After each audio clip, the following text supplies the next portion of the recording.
one of the vexed issue we are facing right now.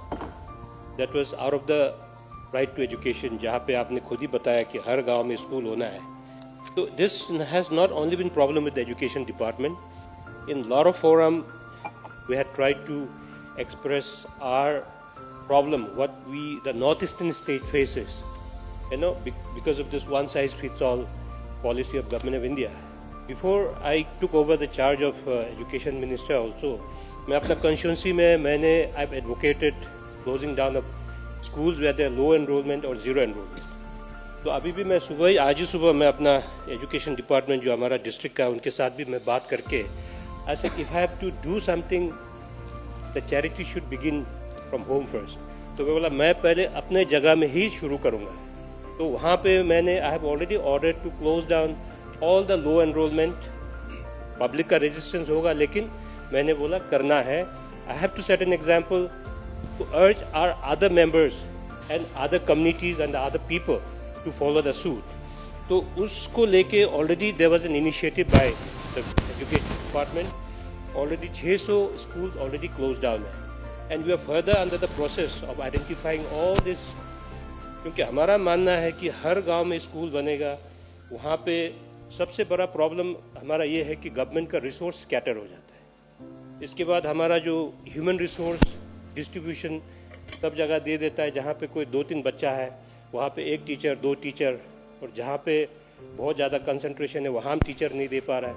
So if we close down all the non-functional, low enrollment, zero enrollment schools, तो हमारा लिए क्या होता है कि जो हमें पैसा मिलेगा we can use it for beautiful infrastructure and try to जितने भी ह्यूमन रिसोर्स है उसको भी हम लोग एक सुंदर तरीका से डिस्ट्रीब्यूशन कर सकेगा. तो ये आपका सुझाव बहुत अच्छा है. ये ऑलरेडी इस पे सरकार ने काम करना शुरू कर दिया है. आगे भी मैं आप लोगों से रिक्वेस्ट करूंगा कि आपके वहाँ भी in your own constituency wherever there is zero enrollment, low enrollment, मैं तो ये बोलूँगा कि कम से कम 50 से कम जिस स्कूल में है उसको बंद कर देने चाहिए. तो जो इंटर विलेज का जो रेसिडेंशियल स्कूल को हम लोग लेके आएंगे तो वहाँ एक माहौल भी होगा, 4-5 टीचर होगा तो उनका भी मन लगा रहेगा. बिकॉज अभी क्या प्रॉब्लम है कि एक गांव में एक टीचर बैठा रहता है, वो रिडंडेंट हो जाता है, अकेला होता है, he has got no one to talk to. तो कहीं जाने का नहीं तो क्या कि छुट्टी मारता रहेगा ये. प्लस बच्चों को क्या है कि स्कूल जाना नहीं है तो बहुत खुश होता है.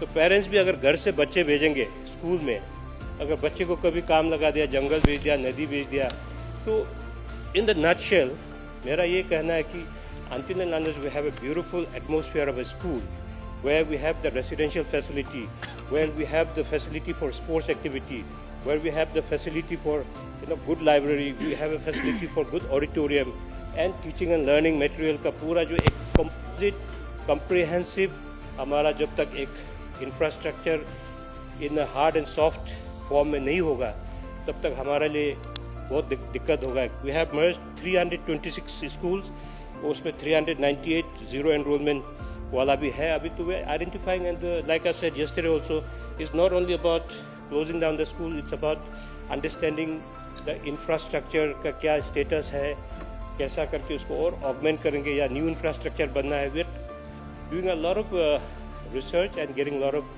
inputs from districts also. उसके बाद we will plan it in a big way and try to roll it out. तो वहाँ पे आप लोग को मुझे सपोर्ट करना पड़ेगा. We are doing a lot of study now. उसके बाद इसको क्योंकि it's not a small task, it's a Herculean task, तो उसके लिए समय लगेगा. And the kind of reformation we are planning, तो रिजल्ट इसका तो ऑलमोस्ट 7-8 years के बाद ही आपको दिखेगा. But we have already initiated. इसके बाद जब आपका जो बात कहना सही है, until unless like I said, एक स्कूल का जो माहौल नहीं होगा, इसके में रेसिडेंशियल फैसिलिटी नहीं होगा, तो जब बच्चे अगर स्कूल घर से जाने लगेंगे तो ये दिक्कतें आते रहेगा. जैसे पेरेंट्स कभी बच्चे को मैंने जैसे बताया कभी मार्केट भेज दिया, कभी जंगल भेज दिया, एंड बच्चे स्कूल के लिए निकले गए तो रास्ते में स्कूल पहुंच रहा है नहीं पहुंच रहा है उसको कौन मॉनिटर करता है. तो this are the teething problems which will face. So to kind of give a solution to this, we are suggesting, like you said, we are suggesting residential schools for inter villages. जहाँ पे 6-7 गांव है उसके लिए बीच में एक बनाएंगे तो उसका रोड मैप हम लोग तैयार कर रहे हैं. तो once and as and when we get the report from the entire district, वह आप लोगों का जैसे अपने अपने डिस्ट्रिक्ट में डिप्टी कमिश्नर और आपका डीडीएससी और प्रिंसिपल्स को भी आप लोग थोड़ा अलर्ट करके बोलिए कि एकदम जेन्यून और सही हमें इनपुट भेजे।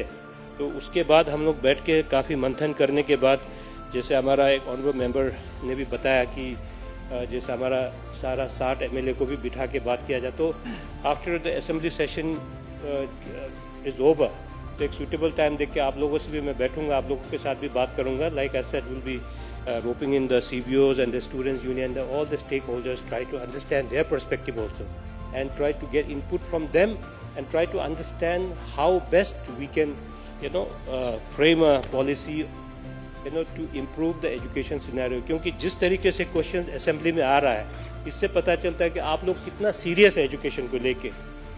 तो सीरियसनेस को हम लोग उसको we have to convert into our act and commitment. तो इसका पता मुझे महीने भर का बाद चलेगा जब आप लोगों से बात करेंगे। And we all shall work together for the future of our children. Thank you. For more news, subscribe, like and follow Arunachal News coverage to get the latest local, regional and national news. Thank you for continuing to support our channel.